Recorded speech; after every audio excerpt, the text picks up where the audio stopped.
Hi guys, good morning, good morning, good morning. This is again Kuya JR from Bicolanong Hilaw Motovlog and Rural Racing. And for today's video, we're going to do a quick unboxing ng bago natin helmet for today, which is the Evo M101 model. So basically, we're going to check the features of the item and we're going to do a look around or walk around ng helmet na to para matulungan kayo kung kayo ay isang rider na naghahanap ng helmet and posibleng ito yung gusto nyong bilhin na helmet or nakikita nyo na gusto nyong bilhin na model, at least makita mo muna siya ahead of time before you decide to purchase it or not. Okay? So let's go ahead and start this video in 3, 2, 1. So hello guys, good morning. As promised, ito yung ating featured helmet for today, which is the Evo M101. And kung titingnan natin, ang color nito is matte titanium. And if we're going to discuss about the price is 3,800 and ito yung SRP ng helmet na to or ng model na to in plain color. So meron tong mga may graphics pero mas mataas na siya sa 3,800. Again, those are SRP prices. It may change depende kung saan kayo bumibili na tindahan. Okay? And kung saan lugar kayo bumibili. Ayan. So ito. Kung mapapansin natin, this is matte titanium in color. And perfect to dun sa mga motor na naka-gray. Like ng mga naka-NMAX na gray na matte. Ito, bagay ito sa inyo. And kung papansinin natin, ayan. So, yung lens na nakakabit dito is clear lens. It's a clear visor. And dual visor rin to, syempre. So, dual visor rin siya. Oh. Nandito yung mechanism ng dual visor niya. Ibababa mo lang siya para itaas yung visor, and kung gusto mo naman siyang gamitin at mainit or maaraw, kailangan mo lang siya itaas. Okay? Alright. So yun yung visor niya. So yun yung visor niya. And pag bumili kayo nito, meron nitong kasama na lens or na visor na iridium. Kasama nito is ito. Ayan, so ito yung kasama nyo na visor. Wait lang ha, lalapag ko lang tong helmet. So for the price of 3,800, may kasama na siyang iridium lens. And ito yung lens na kasama niya, guys. So, iridium silver. Iridium silver. Okay. I'm not sure kung makikita nyo kung kayo naman nakatingin dyan.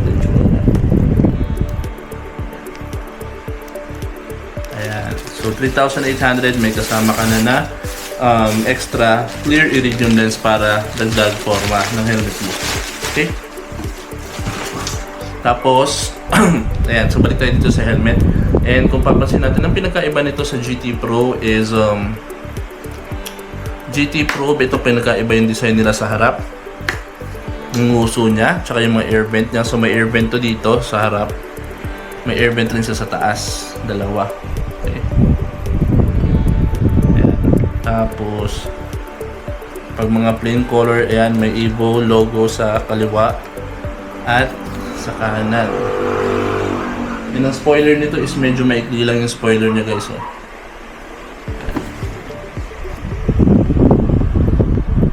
Ayan, yung spoiler niya.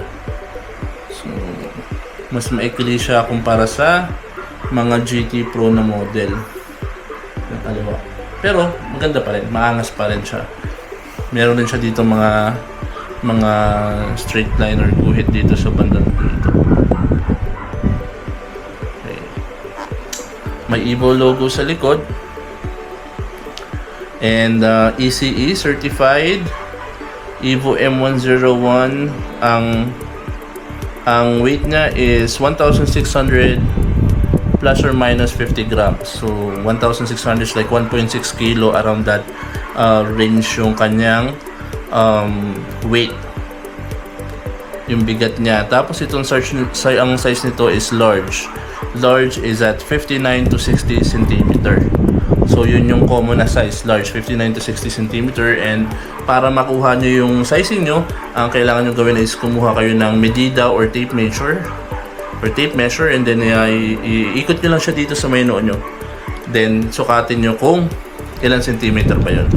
kung nag 59 to 60 cm siya, ang sukat mo ay large, okay? So yun ang piliin mo. Meron din siya ditong ICC sticker, meaning pumasa siya sa quality standard ng Pilipinas. Kung hindi yan ICC sticker, it can be a BPS sticker. So yun yung mga importante. Man sa ating foam or sa ating inner foams, ito naman ay removable. So mga removable na ito. Removable na mga inner foam. Removable, washable. Ang ating locking mechanism naman is quick release. So quick release siya. Ito. Hilahin mo lang to din. Magre-release yung ating helmet or yung ating mechanism. Okay, and additional feature nitong M101 helmet is ito ay off-road goggles compatible. So kung mapapansin natin yung mga ginagamit ng mga nag-off-road, nag-dirt, nag-off-road racing for example, or kahit nagtuturing lang. Pero yung mga ginagamit nila yung mga adventure type na helmet, yung may mga naka-goggles tapos puro putek. So yung ganong kind ng goggles is compatible dito sa M101.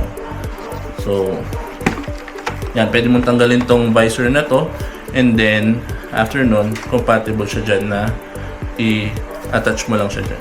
By the way guys, isa pa nga palang feature nitong Evo M101 is ito ay off-road goggles compatible. So isa to sa mga description na nilagay ng Evo Philippines tungkol dito sa Evo M101. I haven't tried it or hindi pa natin nila susubukan, pero ibig sabihin lang nun yung mga off-road goggles na ginagamit, yung mga nag-off-road, yung mga gumagamit ng mga helmet na adventure type, yung mga naka-DT, di ba? Yung mga nagre-race, gumagamit sila ng mga goggles, okay? Kasi mas komportable sila doon, and to protect, parang additional protection yun para sa mga mata nila, kasi masyadong tawag nito, yung mga track na pinupunta nila or nilalaroan nila for example is maputik. And ito, compatible siya doon. So, I haven't tried it, pero tingin ko tatanggalin mo lang tong visor na to, and then i-attach mo lang siya paikot dito yung off-road goggles, and then compatible na siya dito. Ibig sabihin sakto siya dito sa area ng visor area nitong helmet ng Evo M101. Alright, so yun lang yung ating quick product walkthrough nitong item natin or atong ating featured helmet for today, which is the Evo M101 helmet. Okay, so again, ang price nito is 3,800, ang weight nito is 1,650 grams, and kung kayo ay interested, you can go ahead and purchase sa pinakamalapit na tindahan na meron tong stock na to, or you can go to Shopee or Lazada. Okay, and I hope na natulungan namin kayo sa pag-decide kung bibili nyo ba itong helmet or hindi. Again, this is Kuya JR from Bicolanong Hello Motovlog and Rural Racing, advising everyone to gear up and to be safe. Bye guys!